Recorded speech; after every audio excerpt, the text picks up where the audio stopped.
tẹ́ bá ti gbọ́rọ̀ ìtàn nínú comment section mo fẹ́ kẹ́ sọ bí ó ṣe rí lọ́dọ̀ tí tàbí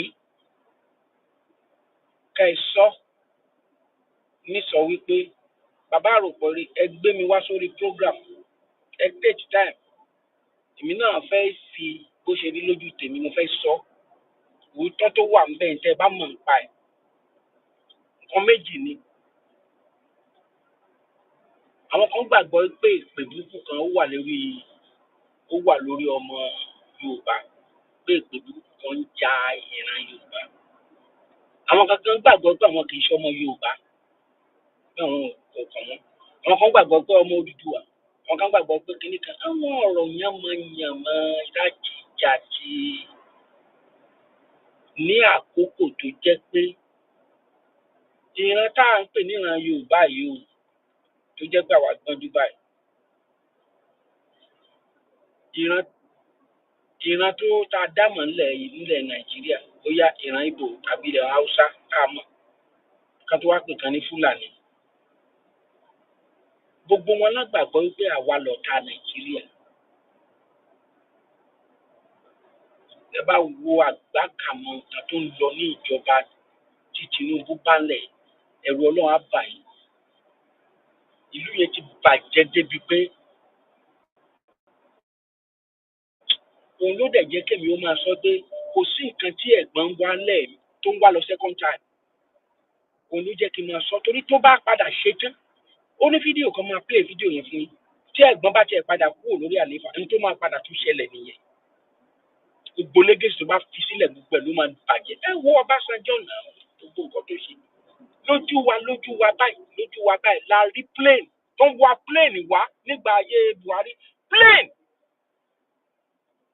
Nàìjíríà Air àbí kíní kan àṣẹ wọn lọ yá ni wọn lẹ stika mọ́ lára àwọn yẹn gbé kíní wọn pa àwọn ṣí stika yẹn kúrò ńbẹ̀ ẹjọ́ irú èèyàn bẹ́ẹ̀ yẹn ń bolo wà ṣé ó ti dòyì ni ẹni tó ṣiṣẹ́ ibi yẹn ṣé bá wo àgbákàmọ̀ nǹkan tó ń lọ lọ́wọ́lọ́wọ́ ẹ̀wò ẹ̀dẹ̀ sun ẹkún ẹ̀dẹ̀ ní dákẹ́ torí pé àwa tá a fẹ́ràn orílẹ̀-èdè tá a fẹ́ràn ìlú wa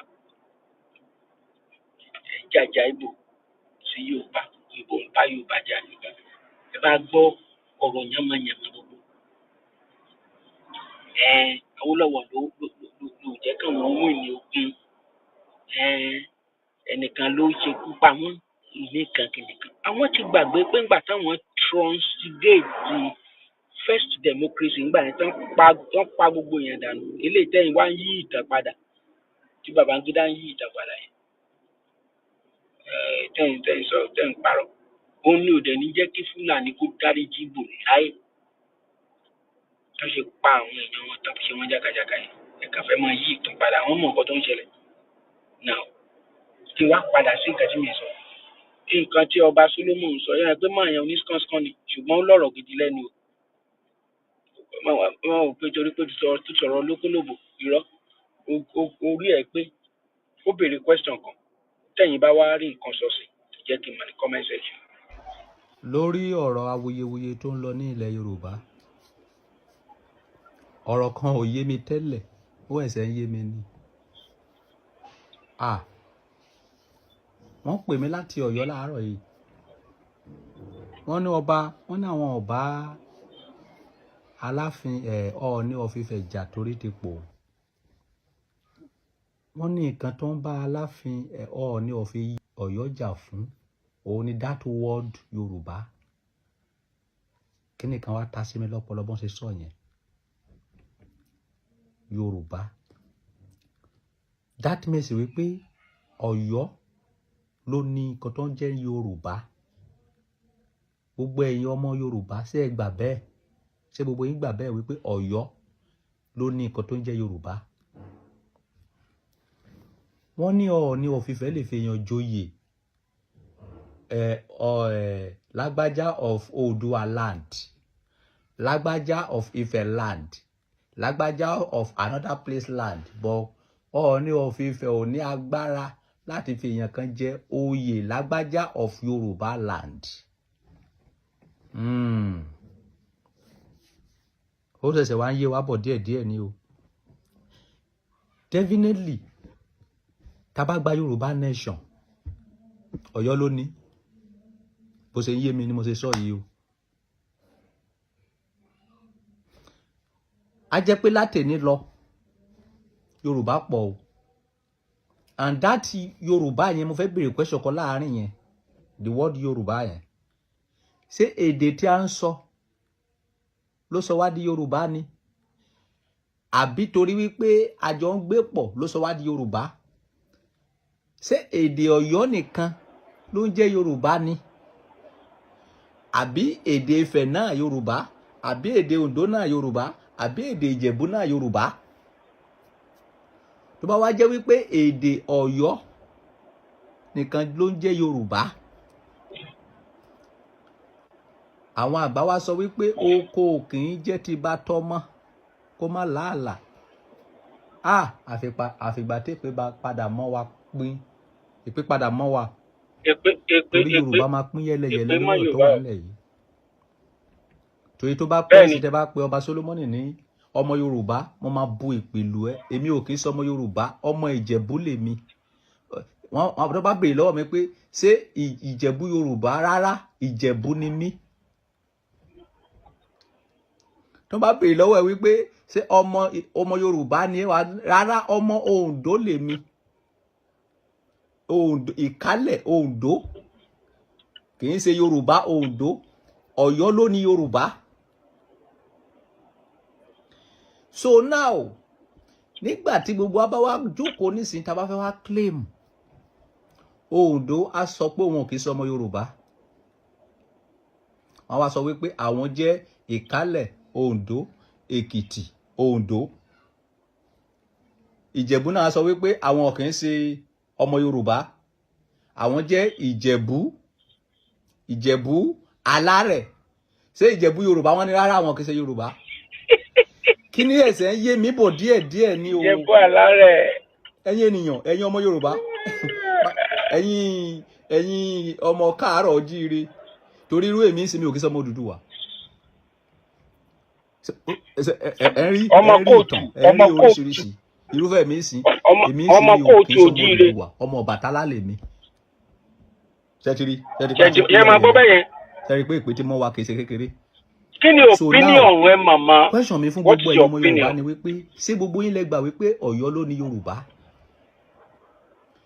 Tí gbogbo yín bá ti gbà wípé Ọ̀yọ́ ló ní Yorùbá, a good question. Látòní lọ kónúkánúkù fọwọ́ di ilé ẹ̀ mú, kí Ọ̀yọ́ kó fọwọ́ di Ọ̀yọ́ mú, kó fọwọ́ di Yorùbá mú, kí Ifẹ̀ kó fọwọ́ di Ifẹ̀ mú, kí Oǹdó kó fọwọ́ di Oǹdó mú, kí Ẹ̀gbá kó fọwọ́ di Ẹ̀gbá mú, kí Ìjẹ̀bú kó fọwọ́ di Ìjẹ̀bú mú. Nǹkan tó máa bá gbẹ̀yìn ẹ̀ nìyẹn o. Torí nígbà tí ẹ bá sọ wípé Ọọ̀ni of Ifẹ̀ kò lè yan ọba ló fọ Yorùbá land, àfi Ọọ̀ni Aláàfin Ọ̀yọ́ nìkan ló lè yan ipò lórí tó máa jọmọ́ Yorùbá name yẹn. Definitely àwa tó kàn àkísọ ọmọ Yorùbá, definitely Ọọ̀ni of Ifẹ̀ ò jọba lórí ilẹ̀ Yorùbá. Aláàfin ló jọba lórí ilẹ̀ Yorùbá. Torí ẹni tí ò bá mọ ìdí ọ̀rọ̀ ló máa ń jà. So kọ́kọ́rọ́ tí àwọn ará Ọ̀yọ́ ń jà lé nísìn òun ni wípé that word Yorùbá tí ẹ ń lò yẹn kì í ṣe ti Ilé-Ifẹ̀, kì í ṣe ti Oǹdó, kì í ṣe ti Ìjẹ̀bú, àwọn ló ní. Ṣé gbogbo ẹ̀yin ọmọ káàárọ̀ òjíire ṣé ẹ gbà bẹ́ẹ̀ wípé Ọ̀yọ́ ló ní Yorùbá? Tí ẹ bá ti gbà bẹ́ẹ̀ kó ló. That's the simple question. Nínú comment section, ojú wo lẹ fi wò? Ẹ̀yin bàbá tẹ́ mọ̀ tán. Ẹ jẹ́ kí ẹ fi sí comment section. Tẹ́ bá ní fact tẹ́ lè fi kọ́ àwọn èèyàn nípa nǹkan tó wà nílẹ̀.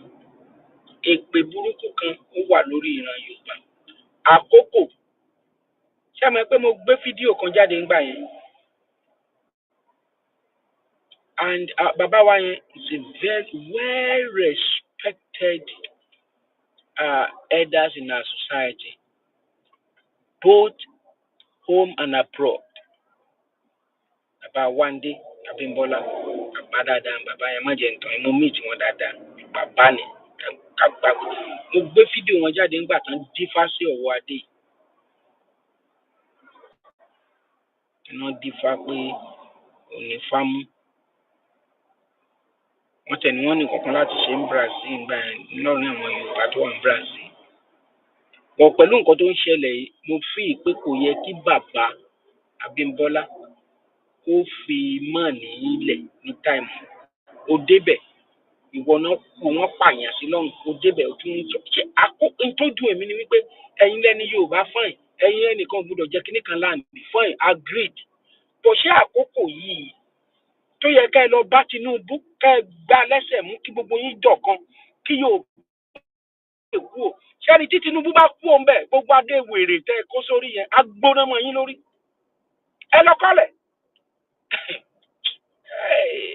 mi ò ríran o ṣùgbọ́n mi ò kọ́ lúgí agbákamọ́ ìyà ajẹ́ ṣé gèsè yín lára àwọn kánsẹ́lọ̀ náà máa rán sí yín wọ́n máa gbóyìn dì báyìí ni instead of kẹ́ ẹ lo àkókò yìí kẹ́ ẹ sọ fún ọmọ yín pé máa bọ̀ devolution of power á ti ṣe kínní yìí rí ẹ wá ń jà ẹnìkan joyè àní nílùú tèmi àwọn wọ́n lè fi èkúté ilé tẹkùté ilé bá lówó èkúté ilé tó dẹ̀ lè rẹ wúrẹ́ wọ́n á fi joyè tòṣe tó kàn wọ́n àwọn oyè tí mi gbórúkọ yìí láyé níbi tí ayé àwọn ọba wọ̀nyí ta dé wá ń jà lé ẹnìkan jẹyè ẹnìkan kíní kan ẹnìkan tí wọ́n fi ṣépè wọ́n ṣépè fún yín ni òun ló jẹ́ kọ́ba sílòmù sọ pé èpè ń ja ìran Yorùbá and I agree with him. So in the comment section do you want to teach us better way please we need that to èpè Yorùbá o àgbákà kí dẹ̀ ṣe pé gẹ́rẹ́gẹ́rẹ́ àgbákàmọ́ ìpè tó jiná ni kì í ṣe pé gẹ́rẹ́gẹ́rẹ́. lórí ọ̀rọ̀ awuyewuye tó. So now there is something going on. That's the second thing nínú irúṣà tẹ̀lé tí mo fẹ́ fi hàn yín. Nigerians, I will speak even if today is the last day I will spend in this world. I want you to know that the battle Asiwaju is fighting to rid this country of endemic corruption is a battle that cannot be left in his hand alone. Why do I play this video?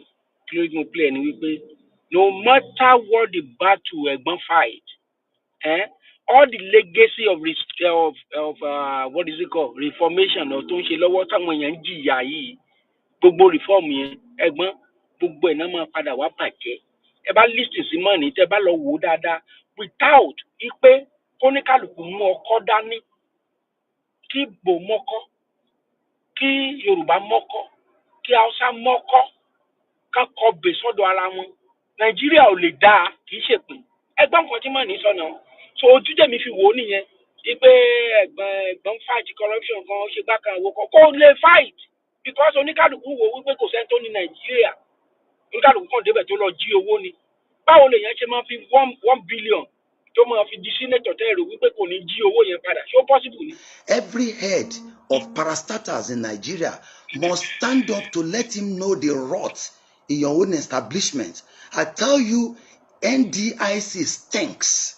There's a lot of rot going on. They say when you fight corruption, corruption fights you. Now, the document you see in my hand is one of the ways the corruption engineers in Nigeria are fighting back. You know, each time you say you want to have a true change, like the one brought about by President Asiwaju Bola Ahmed Tinubu, you will have the change champions who will support him, but you have the change skeptics and the game changers who will frustrate all his effort to rid Nigeria of this mess. Now, this is the purported new act of the NDIC. And I tell you for nothing, this is Emefiele's act. I tell you because here they have taken away the powers of Mr. President in respect of the NDIC. Let me start by telling you the mandate of the NDIC. The NDIC is set up as an independent agency of government to ensure that depositors' money is protected in all the banks and all financial institutions, to protect it so that Nigerians can be protected from the misbehavior of bank directors, whether in conspiracy with the CBN or when they are acting alone. That is why the NDIC has been set up as an independent body to ensure that depositors do not cry even when banks fail. So there are 4 mandates. The first mandate of the NDIC is to guarantee Nigerians who have deposits in all these banks that relax, be calm, your deposit is safe. Number 2 is to inspect the banks, because prevention is better than cure.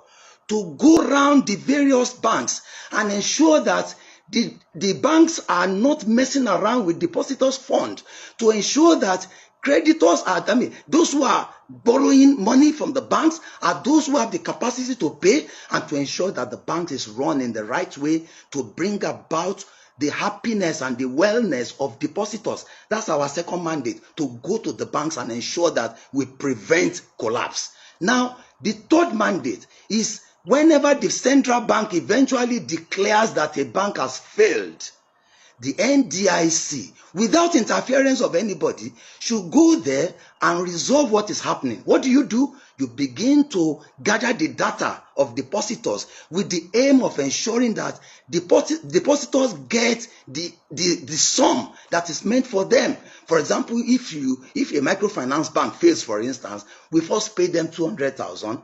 Even if they have more than that, we are going to liquidate the assets of the banks. We are going to go after those who are owing the bank, and we are going to now make sure that we pay back the balance. But I tell you, that is not what is happening now. They've taken over. The cabal have taken over NDIC, and they took this particular act to the former President Buhari 48 hours to his leaving office. They knew at that time that the man was so busy and he would not be able to read everything they have put here. Therefore, they got him to sign it. Now, I tell you another thing. Another fraud was committed. This document that was signed is materially different from the vote and proceedings of the National Assembly that passed it. When I was appointed, I told all Nigerians, I am not celebrating. I am going to be part of those who will work with Asiwaju to rid this country of mess. Do not congratulate me until I have left. All this your grammar now fail because lọ́bẹ̀ lọ́wọ́ wọn tó ṣe ṣáájú ẹ gbogbo nǹkan tí ẹ̀gbọ́n Aṣíwájú ń ṣe yìí gbogbo ẹ̀ náà sì máa padà rìvá ṣebí ìgbìjẹ kan ló yẹ sọ pé wọ́n fẹ́ rìvásì nǹkan tó wà lẹ́yìn gbogbo ẹ̀ ló máa padà dàrú. Devolution of power is the solution. Gbogbo grammar yìí àwọn Fúlàní ò gbọ́. NDIC better than I met it. Therefore, no sooner than we were appointed by the president, waiting for confirmation, they quickly introduced a new bill, a law that will truncate everything that we wanted to do. So I participated in the House, in the National Assembly, because as a lawmaker, I am a lawyer of over 30 years at the bar. So I know that whatever is passed by the National Assembly and assented to by the president will be what my board will implement. So I was interested in every detail of what they were passing. My God, what has happened now is completely different from what was passed. Let me tell you, not all Nigerians are corrupt. The National Assembly still has so many senators who are men of integrity. The House of Representatives, not all of them are corrupt. There are men of integrity. They knew at that time that if they introduce this section that I'm about to talk about to them on the floor, they will vote against it. So what did they do? It was hidden somewhere. It was not part of what was passed by the National Assembly. The National Assembly passed a board that will have the representatives of the 6 geopolitical zones in Nigeria to pretend over the affairs of the NDIC, to ensure that the NDIC is able to discharge its duties. Now, it also gave Mr. President the free hand to appoint competent Nigerians who are capable of becoming managing directors and executive directors. You know what they have done now? They have tied the hands of Mr. President, and they said only someone recommended by Emefiele alone can be the managing director or the executive director. You know, in the previous act, Mr. President has the freedom to appoint any competent Nigerian to superintend over the affairs of the NDIC. Now, when the National Assembly passed, when I have the vote and proceedings of the Senate, the original vote and proceedings, you know, I understand that they are trying to doctor, and I call this clerk of the National Assembly. Don't let them put your name in a mess. Some workers are compromising. Don't allow them. They forget that the vote and proceedings is in the hand of 109 senators. So if you doctor one, you cannot doctor all the others. The vote and proceedings is in the hands of 360 House of Representative members. Because I participated, I was there. So I have the clean copy, which preserved the right of Mr. President to appoint managing director without recommendation of CBN governor, to appoint executive director without recommendation of CBN governor, which allows the 6 geopolitical zones to be represented. You know what they have done now? They have removed the representatives of the 6 geopolitical zones. They have now fraudulently made the permanent secretary, who does not have time to be the chairman of the board. How can the permanent secretary be a judge in his own cause? That is the ministry supervising the affairs of NDIC. How can the head of that ministry? Mr. Oloyinbo kò lè stop. Jẹ́ kí Bọ́lá Ahmed Tinubu mẹ́wàá kwankwaso Obi whatever they call themselves kan parapọ̀ kan tó wọ́n pe Jonathan kan sọwọ́pọ̀ báyìí kan náà fẹ́ tún Nàìjíríà yé. Nàìjíríà ti jẹrà. The best solution ní àgbákòbá àti sọ yẹn. Go back to 1963 constitution. Nǹkan tó bá lè jẹ́ kí Bọ́lá Ahmed kó gbé orin òyìnbó lé wa lórí at the national anthem. Why tá a fi padà sí 1963 constitution yẹn is the best way to go. Ẹ̀gbọ́n bàbá olóyìnbó gbogbo eléyìí tẹ́ ń sọ yìí kò síjọ́ tó lè kú o. Nàìjíríà ó ti decay ju eléyìí tẹ́ ń sọ yìí lọ. Ministry also be the head of NDIC. You are saying the truth, you know why? You are saying the truth. I visited the permanent secretary and he told me that, Honorable Latif, I am telling you, I told them several times, do not make the mistake of making me the chairman of the board. I have 1,001 things to do as the permanent secretary, Ministry of Finance.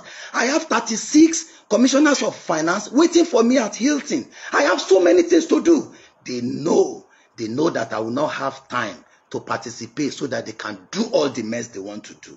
Secondly, do you know what they have done in this act that is annoying? They have killed the career progression of all the 1,600 workers in NDIC. How can you say that somebody who is working as a teacher should not have the hope that one day I will become the principal? So what they have done here is that no worker, no director in NDIC can ever progress to become executive director, to become the managing director, because they said, even if you work all your years in the NDIC, only the central bank can appoint and recommend who should be the executive director or managing director.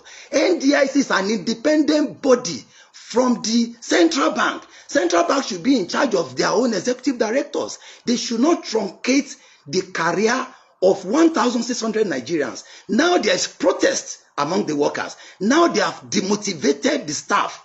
They have demoralized the staff. There's no way they can ever rise. I call on Mr. President never to act on this. And I tell you what is worse. Which one is affecting depositors?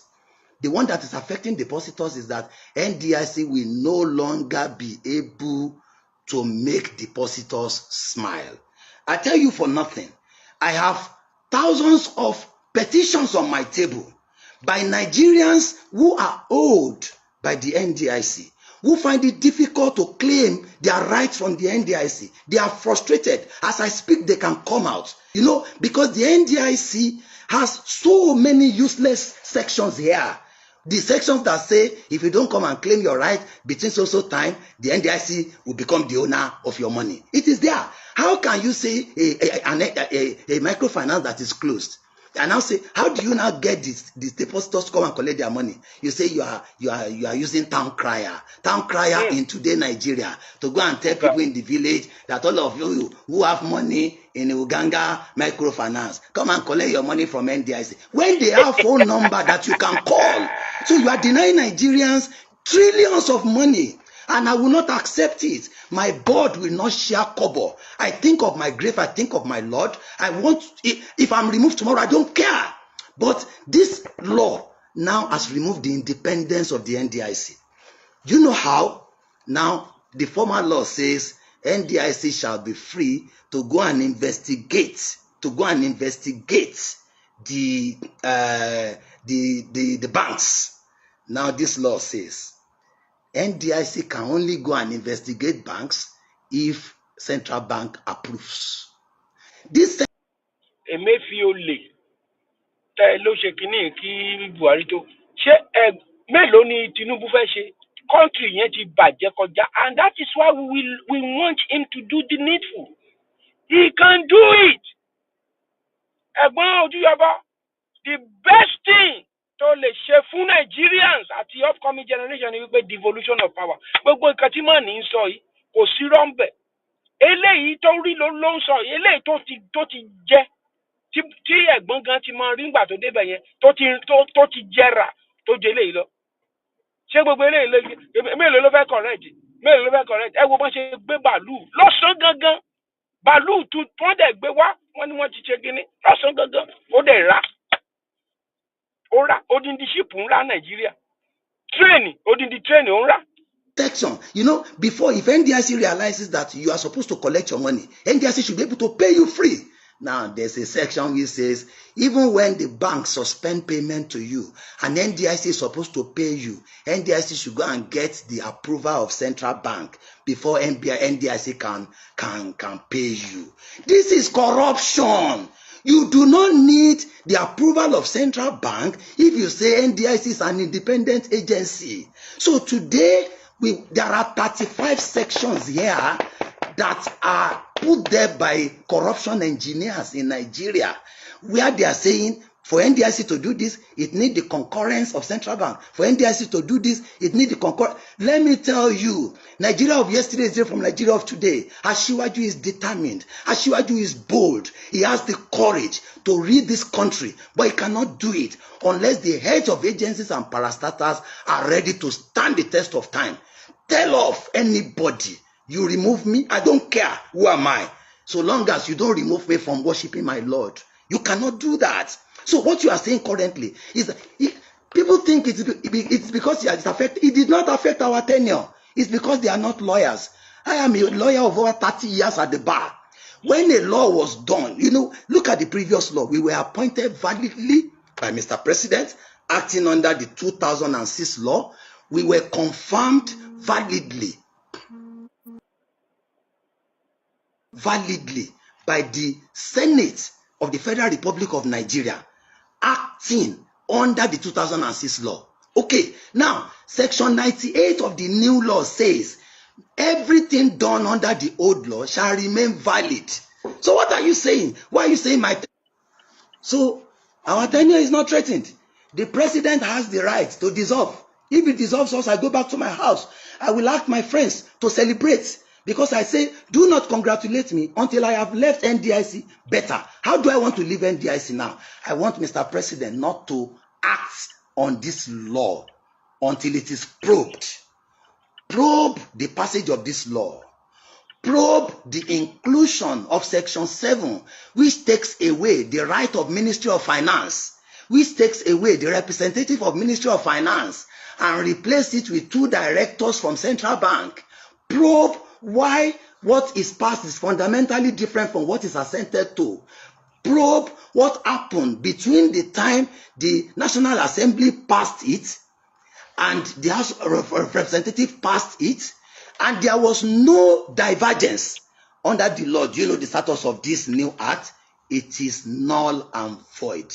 Anytime Mr. President assents to a bill that is materially different from what was passed by the Senate and the House of Rep. It means there's a material omission, and that law was not matured for assent. There's a need for the incoming for the new administration that is here by the grace of God to return this act to the National Assembly when it is proclaimed that they should investigate and allow National Assembly members to debate, because I know National Assembly is made up of very reasonable people. There are senators who are men of integrity and House of Representative members who will now read whether they will voluntarily say no member should represent the 6 geopolitical zones in the new board. We should allow the management to be the ones doing whatever they like without anybody monitoring them. Okay, we said the NDIC is supposed to be independent. Whether with the additional 35 sections, they can take away that independence by putting us in the pocket of the Central Bank of Nigeria. This is not the NDIC I want to work with. This is not the NDIC that will guarantee payment to Nigerians. No one. Uncle, all the thing we dey talk, none of it will be saying a lie. Not true. But this probe, kini kan, igba kan, awo kan. Now, so you go the day. Even the question be say, if Asiwaju do everything now, the connect we then take steal this one, that connect come out. But if we go, everybody, kereje, ká lọ rori wa pé the way forward ni àgbákò bá ti sọ yẹn. Devolution of power. Ẹ̀gbọ́n Ojúyọbọ, lay that legacy. It is not too much for you to do. Kò sí nǹkan tó ń fi second time ṣe sà. Mandela ṣe. The little time tí Muritala Muhammed lò, ayé gbọ́ ọ̀run mọ̀. Little time Yar'Adua lò, ayé gbọ́ ọ̀run mọ̀. Gbogbo olè tó ń lọ ní NPC, NNPC, gbogbo ẹ̀wọ̀n yẹn kò lè kú o. Tẹ́rí tẹ́ bá ti ṣe tán sìn, àwọn tó gbé plane lọ́sàn-án gangan tán gbé wá sí Nàìjíríà, wọ́n yan kiri báyìí o. Mélòó lẹ fẹ́ mú bẹ̀? Ẹ wò ó, ojú ń tì wá.